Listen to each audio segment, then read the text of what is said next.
welcome to Inner Woman Wellness. So today I am joined by Nigel Denby, who is a menopause dietitian. So we're going to be delving into how food can really help you navigate the maze that is menopause that many women find themselves in.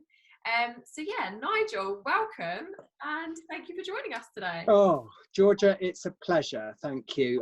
I've been watching your feed for a long time and I love what you're doing. So it's so nice to have the chance to chat. Oh, thank you. And likewise, you're a fountain of knowledge. So I'm really excited to get into it today. I think what would be great for our viewers and our listeners would be just to get a background of yourself, how you got into the work that you do, and yeah, really. Yeah, absolutely. So I'm a registered dietitian. I've been practicing for 20 odd years.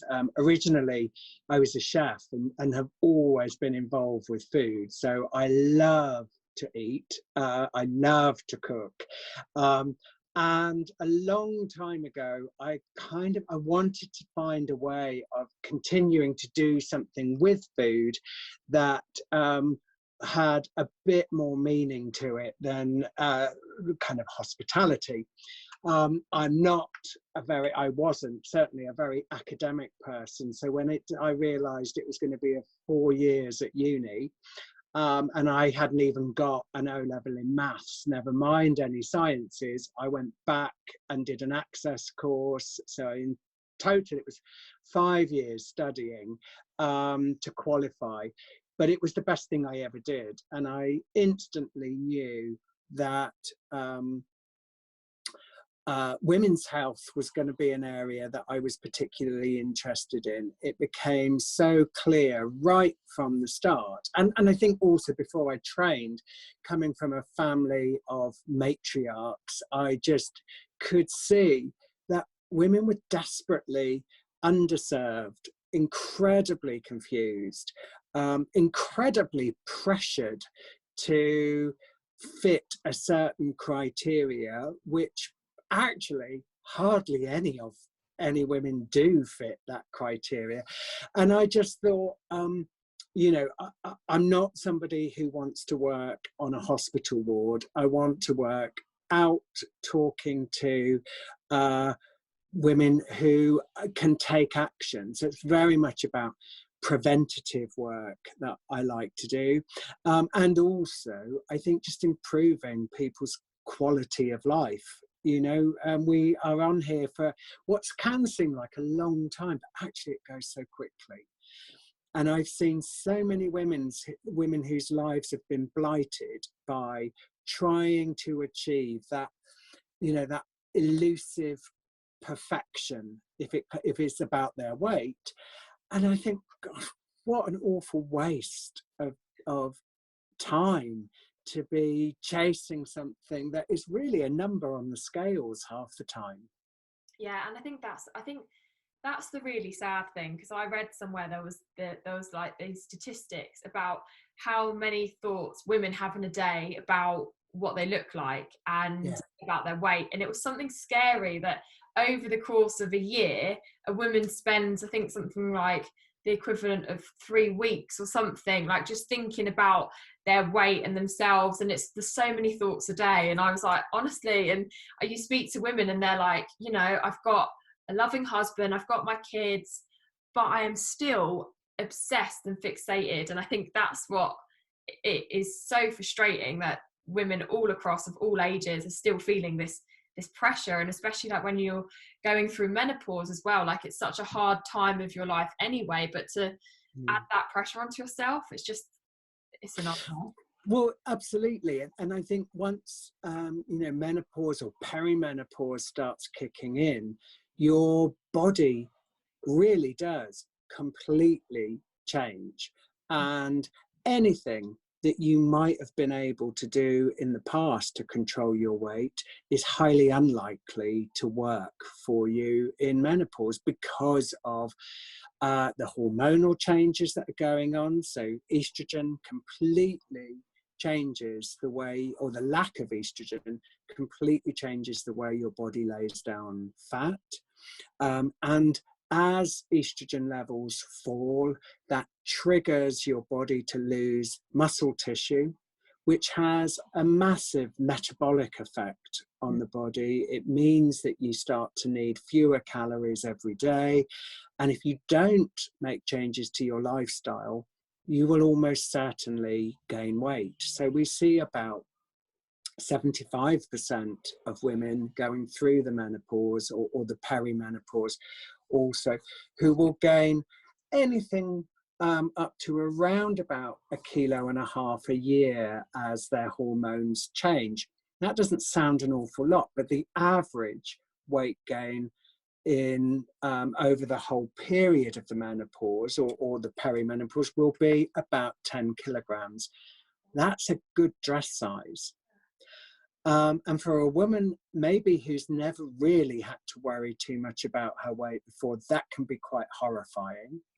Or for a woman who has never stopped worrying about her weight all her life, suddenly it can just feel as if with everything else that's getting thrown at her, now her weight is just spiraling out of control, which leaves women feeling desperate.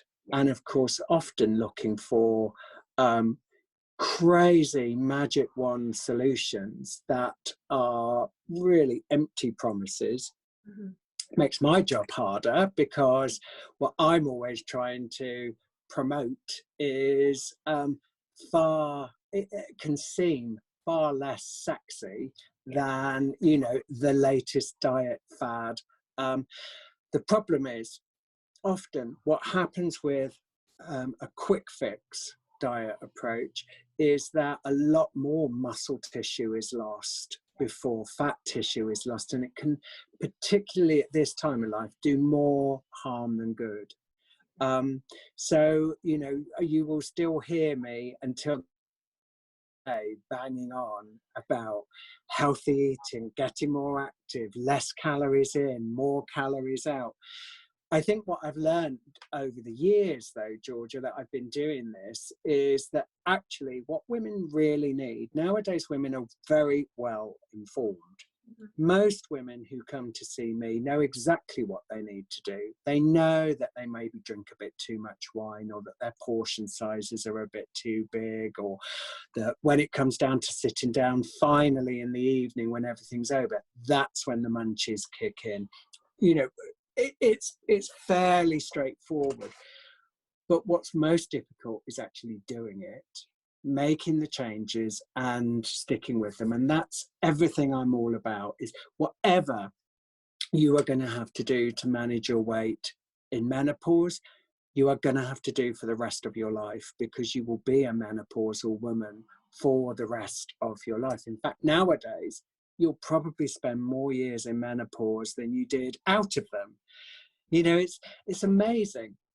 It's only, what, a couple of 100 years ago that women weren't even expected to live beyond their mid-40s. So nature never intended a woman to have to go through menopause. It's only quite recently, since, you know, we've had better healthcare, better hygiene, that we live longer, that women might spend 4 or 5 decades in a menopausal state. So my view is, well, we blinking well better make sure that that's really good quality life, and not something, you know, that is governed by horrible symptoms and weight gain. Exactly, and that's so super important. And you said like calories in, calories out. Completely agree. But it's also, I think, the education around calories, because obviously, you know, you might eat less calories, but if you're eating, you know, 10 donuts a day, that's not good quality calories. So it's how do we get to a place where, obviously, as like, I assume, to say like me now, I'm in, you know, I'm not in perimenopause, I'm not in menopause, but would you suggest to women in general to start looking at the lifestyle so it's not as drastic when you come through to menopause? Totally. And Yeah. to how do we get that education out there of actually how we can make it a bit more less painful and less overwhelming when you hit that point? So regardless of who I'm working with, the first thing I want to know is, are you gaining weight right now? Mm-hmm. Or are you holding things steady? Or are you losing? Mm-hmm. I'm not particularly bothered about how many calories you're consuming. That tells me enough. So if you're saying to me, well, no, I'm bigger than I want to be, but I'm holding it steady. Okay, right. What we need to do is let's have a look at what you're doing, and let's see how we achieve a 500 calorie deficit in that. How do we trim those calories off? And that can be relatively straightforward. So again, depending what your habits are, it might be a case that we trim back some wine, that we reduce your portion sizes. Very often I'll be having somebody eat quite a lot more than they're used to eating through the day, so that by the time it comes to meals, they're much more able to eat, go into their meals feeling hungry, not ravenous. Yeah. And that they eat until they're satisfied, not stuffed. And I think a lot of us are eating much more than we need to at a meal, because we eat too quickly. We don't recognize satiety, that feeling of satisfaction. And all that is no longer hungry. Yeah. That's all satisfaction. We all tend to eat until, we are over full. We also don't need to see what sort of patterns you have. So do you eat emotionally when you're stressed or unhappy or very happy, or what are the patterns there? Because this is where the basic equation of weight loss then starts to become personalized. Nobody I've ever worked with has an issue with their weight because they're greedy and lazy. They have an issue with their weight because they have learned behaviors throughout their life, which might even stem back from childhood, about how food can be a comfort or whatever. But those behaviors have now made it almost guaranteed that your weight is going to become an issue and become more difficult. So what we've got to do is really change those lifestyle behaviors. And none of those things are rocket science. But my goodness, they are hard to do if you are going to have to do them every day for the rest of your life. And this is where this whole shift in lifestyle is the troublesome bit, because it's way more attractive to look at the idea of, going on the keto diet, or going on, intermittent fasting, or the apple cider vinegar diet, or something that is going to be much more dramatic. It's going to be short term. Anybody can do a dramatic diet for a few weeks, that's easy. But ultimately, nothing in your lifestyle is changing. When that diet becomes too difficult, you will go back to what you were doing before. And, I see women time and time again who have been through this cycle of yo-yoing for 20, 30 years, probably a good 10 to 20 kilos heavier than when they ever started dieting. Completely screwed metabolism, completely screwed mind and self-image and self-belief and self-worth. And I end up actually unraveling all of that before we can start from scratch. You're absolutely right about the quality of calories. I think one of the most important things I'm going to do when I sit down with a woman and work with her on this is think about her heart health, her bone health, which are all going to be affected by the changes that are happening hormonally. Diet and nutrition cannot get rid of somebody's hot flashes. It can't suddenly give you your libido back. It can't get rid of your brain fog. But what it really can do is improve the quality of your life by getting in charge of your weight.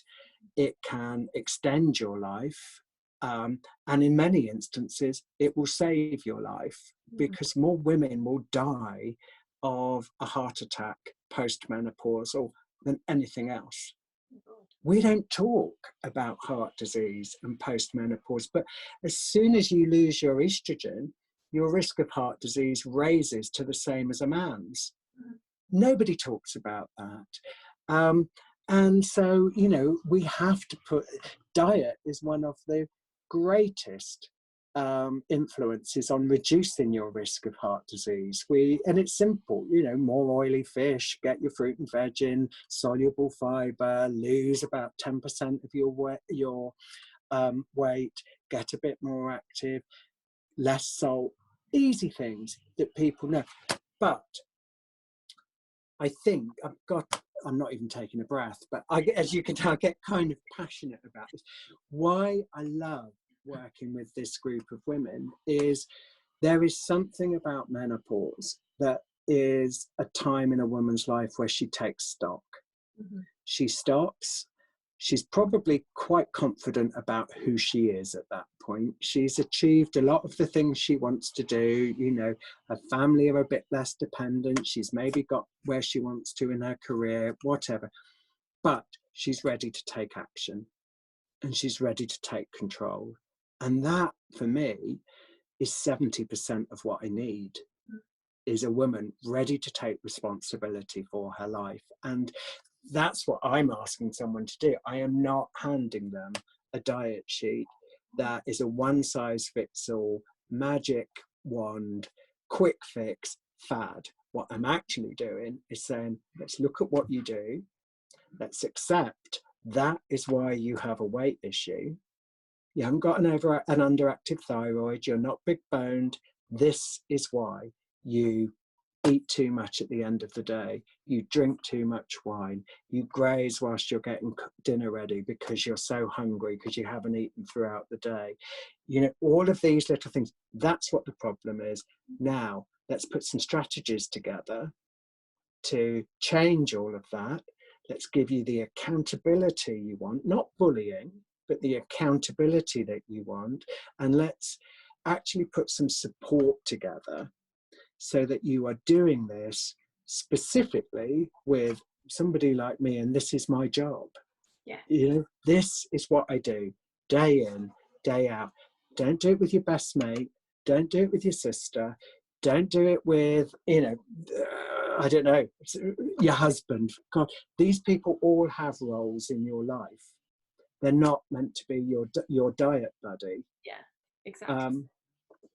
So there we are. Yeah. And so on the flip side though, so if you have a woman that is, you know, very active, she's always maintained her weight, she's always eaten well, but she's still struggling, and if she comes to you, is there certain foods that, you know, because there is such a drop in estrogen, what would you say to someone who is just like at the end of their tether, that they were doing everything right, so to speak, from day one? What would you suggest to kind of help with these things?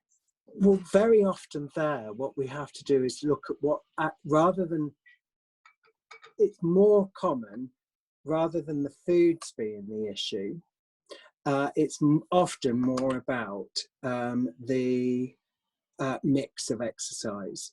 So very often we'll find that a woman is hurling herself into the gym, she's doing lots of classes, but actually when we look at her baseline, her physical activity levels, rather than her exercise, it's almost non-existent. So I start with steps. You know, are you doing your 10,000 steps? Very few of us are.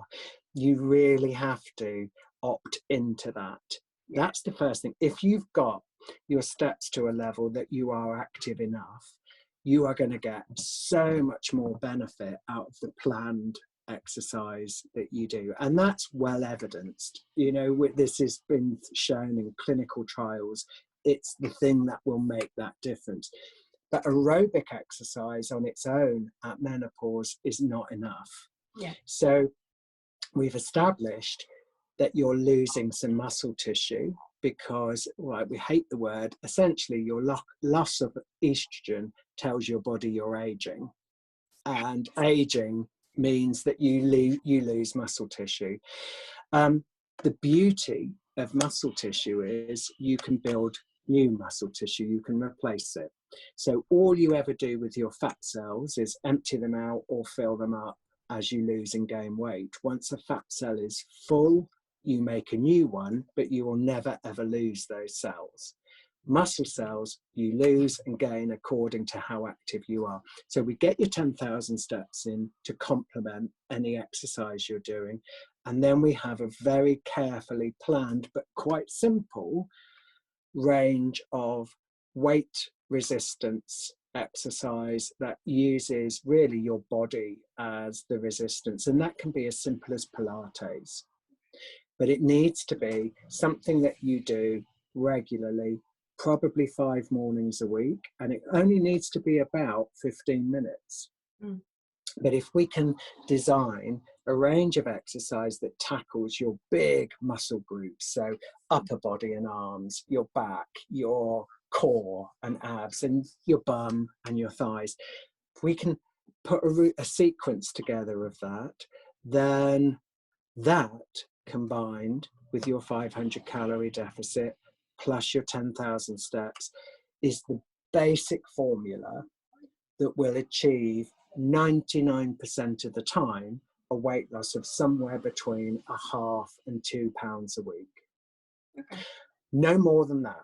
Mm-hmm. You know, if you're losing more than 2 pounds a week, that starts to become faddy. You will not be losing fat, you'll be losing muscle, and you'll be making the situation worse. And actually, you know, Georgia, I think for a massive group of women, also the importance of this plan is that the woman is in charge of it. So if she's losing 1/2 pound a week and is on average, that's 2 pounds a month, and is looking and thinking, but I can do this. I could keep this going. It doesn't misery. I can still go out for dinner. I can still have a glass of wine on a Friday or whatever it is. Then fine. That's absolutely fine. If she starts losing her 1/2 pound a week and decides, actually, I could go a bit harder at this, then that's great too.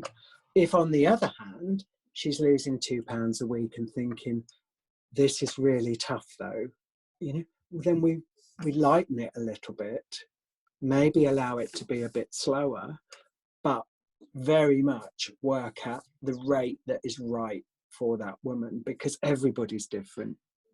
And in the same way, I really encourage people to use a variety of ways of measuring their success. So yes, of course, the scales, but, you know, taking bust, waist and hip measurements. If you're going to build muscle and lose some fat, you are going to change shape, and that won't necessarily be reflected at the same rate on the scales. Use a blouse and a pair of jeans that you could only wear on thin days, you know, it's just a bit snug, those sorts of things. And also, I think measure optimism and confidence and, you know, that feeling of empowerment. These are all so important when it comes to weight, not just for menopausal women, for any woman. You know, that feeling of I've got this is amazing. Yeah, exactly. And I'm definitely like, at my age, I kind of go hell for leather for a few weeks, and then I'm like, oh God, like, oh, but then I have overindulged 1 week, and then I'm like, oh God, I can't get back into it. So I'm definitely learning how to make it as a lifestyle and allow myself different treats and not myself. But it is, I feel like for women, I feel when you hit menopause, there's people that kind of maybe have been active all the time and have really like looked after themselves. It's understanding that your body is changing and it needs different elements. Like you can still be active, but it's just looking at it in a different way. And I think that's what sometimes some women struggle about when they think, menopause like is changing everything, when actually it doesn't have to. It just needs tweaking. I think is that the way that we would I would certainly say, yeah, you know, and if you're it's one of those things that, you know, if you're other symptoms, let's face it, estrogen affects every single cell in your body from the top of your head to the tip of your toes. So if you're struggling with a lot of symptoms, you definitely need to get some advice about how those could be managed. You know, you need to understand what the risks and benefits are for HRT and if that's the right thing for you. But when it comes to your weight, without doubt, it's absolutely vital to find a plan that is absolutely tailored to you. You know, I often work with women struggling with their weight for other hormonal issues like polycystic ovarian syndrome. And again, there, you know, the hormones are having the influence. You've got insulin resistance, which is essentially turning you into a fat storing machine. If you just keep embarking on the same sort of diets that women without PCOS are following, you are actually going to make this situation worse. But the reality is, tackle it that in a lifestyle format, you can even get rid of your PCOS. Yeah. You know, it's amazing. Yeah. And that's just another example, though, of the hormonal influence. Yeah, exactly. And I think that's how, obviously gut health is something that we talk about all the time, but Yeah. it's kind of one of those things that you're really interested in learning about it, or you kind of know that it's important, but you don't really think about it. Yeah. And like for me, like fermented foods and all that, I'm a bit like, oh God, like it just doesn't, nothing that I want to go near really. Yeah. How does gut health, does that come into menopause and how we can handle it, and how does that link in? Yeah, very much so. So when it comes to things like irritable bowel syndrome and general issues around digestive health, we certainly see more incidents in women approaching and during the menopause. Not entirely sure why. Again, whether that might be that women are taking stock and kind of think, right, I'm going to deal with that as well. But without doubt, the gut bacteria, the microbiome, is an area of health which is receiving more attention, more research now than any other area. We understand it so much more than we ever did. We know about the link with immunity. 70% of your immunity controlled by the gut bacteria. It's amazing. The link with the brain and appetite. Links with the nervous system, and of course with digestion. And I think now we can safely say, with things like good quality clinical probiotics, so not things you'll buy off the shelf in Holland and Barrett necessarily, but ones that have had the research behind them to prove their efficacy, that they work, with those where appropriate, with perhaps trialing things like the low FODMAP diet, which can be incredibly helpful to rest the gut from the challenges of very healthy foods that need fermenting as part of their digestion.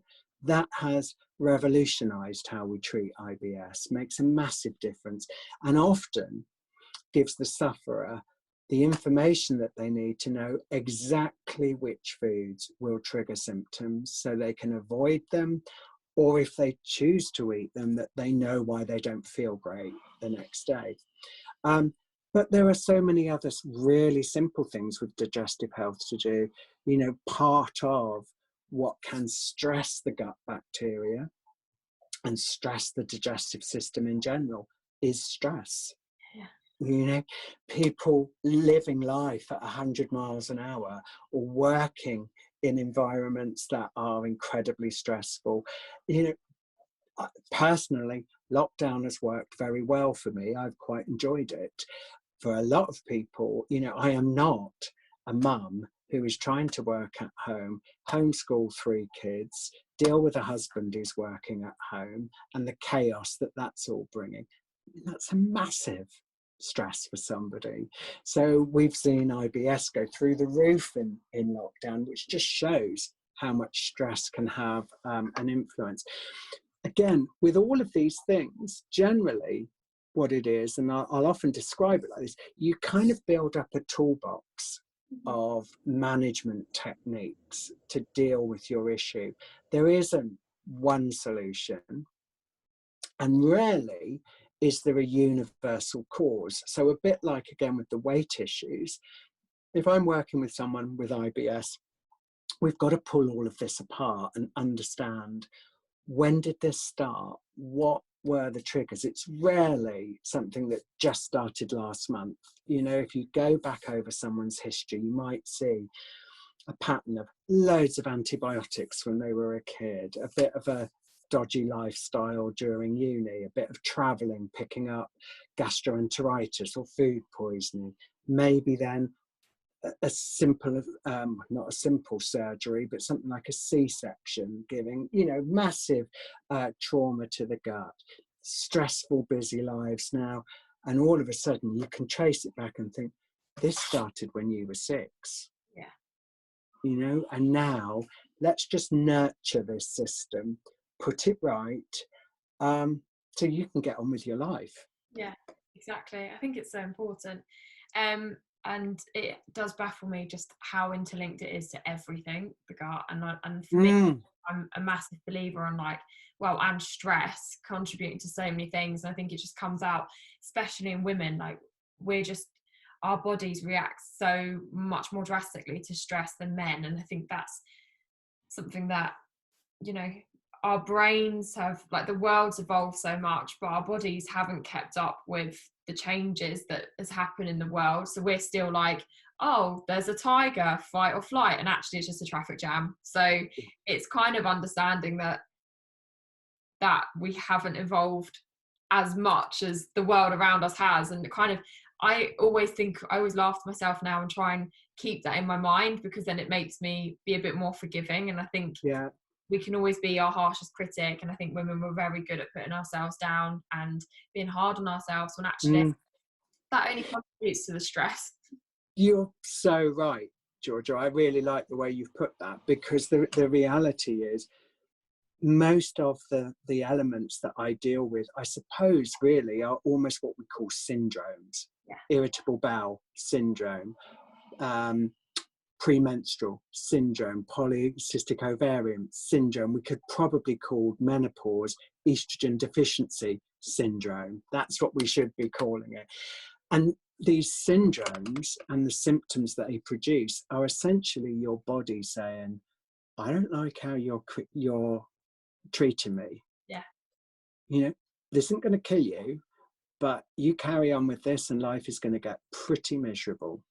You know, and I think the big thing I always want to look at now is, you know, we've created this environment where we can live quite normally into our 90s.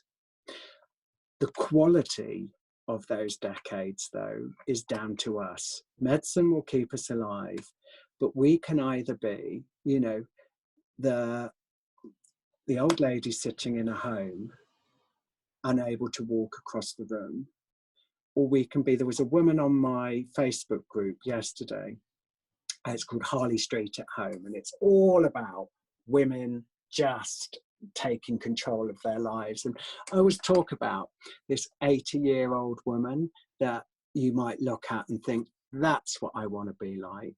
And we found her yesterday. One of our ladies was walking around and doing her circuits to get her 10,000 steps around the... Saw that, yeah. Did you see it? Yeah. Sam Palmer, yeah. And she saw this lady and she just stopped and talked to her on her phone, and then we posted it up on the site. And I just thought, you're our, like, the face of everything that these women want to be. You're our supermodel, you know. And it was just lovely. But the reality is, becoming that woman is a choice. It isn't going to happen by accident, you know. And we are the generation, well, I'm a lot older than you, but, you know, this generation, we have so much knowledge about what we can do to improve our health. If we don't take it, I don't think we can blame anybody else for that. Exactly. I think that's super important. I think that's what I'm definitely understanding a little more like everything in life is a choice, and it's kind of what you always have the chance to change it, and you might not have made, you know, the best decisions, but you can always change it, and that's it. Every day is a new fresh slate, I feel. Yeah, and it's getting better. You know, Yeah. you look at the generation behind us. I mean, God, when I was at school, all we wanted to do was smoke, get pissed, try a few drugs, you know, have as much sex as we could, you name it, do all of those things. I look at teenagers now, they don't want to drink, they certainly don't want to smoke, they don't want to have sex. And I'm thinking, my God, you are going to have some you know, some really healthy older years, but, you know, have a bit of fun as well. It is interesting to see the generational change. It's been, it's fascinating. So what would you kind of say then, like, for women who are kind of stuck in menopause hell and they're just like, I don't know what to do, what would you say, like, off the top of your head, easy steps, things to put into your diet that could massively help? Right, first thing I would do, the thing I would do for anybody, is keep a minimum of a 3-day food and activity diary. You have got to write this stuff down. Once you have a look at it, you will probably immediately see some direct things that you want to change. You might be surprised at the grazing you're doing, or any of the things that we've been talking about. Honest as well, because I know, like, when I food journal, sometimes I'm like, oh well, I just won't put that chocolate biscuit. Yeah. It's only chocolate biscuit, but you've got to be honest. Yeah, absolutely. What I would also say is, if anybody wants a really good tried and tested template of a food diary that looks at your emotional eating, your the structure of your diet, the influences of other people, send me a direct message and I will gladly point you in the direction of one. So food diary first. Then once you've done that, I would say pick 3 things you want to work on. No more than that. Just keep it very, very simple. Doesn't have to be about weight loss either. It could be that you do your diary and you think, some days I don't eat any fruit and veg. But then once you do decide what the change is going to be, make it a really smart change, you know. And I always, and it's a bit corny, but smart changes, make it specific. If you notice you're going to eat more fruit and veg, well, don't just say I'm going to eat more fruit and veg. How many pieces? Make it measurable, achievable, realistic, and something that's time specific. When are you going to start these things? If you then get those 3 things under your belt, great, you can introduce another 3. And within 6 months, you could be living a totally different lifestyle.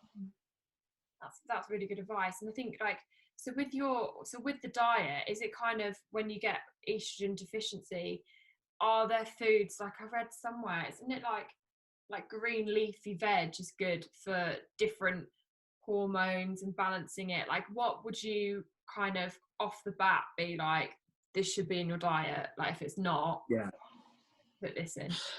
Okay, you're not going to like this one, Georgia, but what should be in your diet is a little bit of everything. Yeah. You know, this idea that soya beans or, you know, mushrooms gathered with the morning dew from the foot of a mountain are going to be your cure to menopausal symptoms, is taking us down our fad diet route. Yeah. The diet for menopause, there is no diet for replacing estrogen. There is only one thing that's going to replace estrogen, and that will be HRT. Yeah. And if your symptoms are problematic enough, you need to explore that. If you haven't got many bad symptoms and you're managing all right, then you don't necessarily need to worry about that. If you're gaining weight, understand why, and that's your food diary. It won't just be down to one food. It will be down to a combination of lifestyle choices which need to be adjusted. Not necessarily all of them. It might not mean you need to give any of them up. You will just need to tweak them. But I think, you know, that would be, is always has to be the message. You know, but don't suffer in silence. What I've learned, I've only been involved in Instagram since lockdown, and I really thought this was going to be a very fluffy, superficial, insincere place. It's not. There is an amazing network of people who really care, really know, and really want to be able to help you.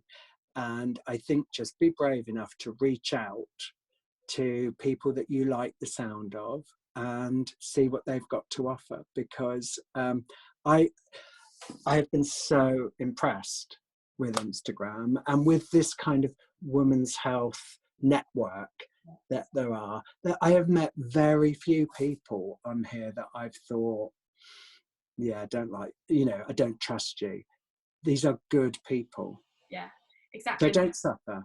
Yeah, and I think that's the really important thing, is it's across the board of all women's health, is because I was really like, oh, adverse to social media, and then I've been on it. It's just, it is amazing. Like, there's so many fountains of knowledge that you can just loop in, like yourself. Like, it is so, it just opens up a whole new world. And I think women are realizing that they don't have to suffer silence. Like, my mum is such a technophobe, but I'm like, genuinely, the information that you could find out by signing up to Instagram and following different people could actually really make your menopause so much more manageable. She's like edging towards signing up, so it's a great way to get info out there. And so, just where, to kind of rounding off, where can people find you, and if they want to know more information, how can they do that?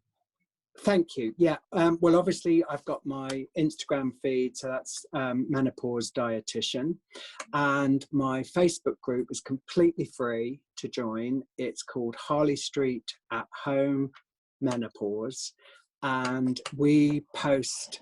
We've got a small group of experts on there. We've got over 1,000 women with us now who are asking about their hormone health, asking about weight. We run group sessions, we do yoga, we do Pilates, we do whatever these women, the women want. And the one thing, I mean, it's quite a new group actually, but the one thing we are totally committed on is that any of the information that's provided there must be free. Anything that's there must be trustworthy and safe, and it is a totally safe environment. It's a private group, so you are, you know, in good company. That's a great place to start. Certainly also I would, well, nobody's probably going to be watching this if they're not following you, but I would certainly be also saying, you know, follow your site, because I love the experts you've been bringing in. You ask really sensible questions, which is really nice. You do your research before you do a live, and that means a lot, because it means you get a lot out of your experts. Yeah, so exactly. you know, well done, you keep doing what you're doing. Oh, thank you. And honestly, like, thank you so much for taking the time to talk with me today. It's been super insightful, and I'm sure like we'll connect and sort something else out as well. Yeah, we'll do some more. So it's, honestly, thank you so much, Nigel. Pleasure. Really enjoyed it. Oh, me too. And take care and have a wonderful rest of the week. You too. Nice to have you back, Georgia. Cheers. Oh, take care. Bye. Bye.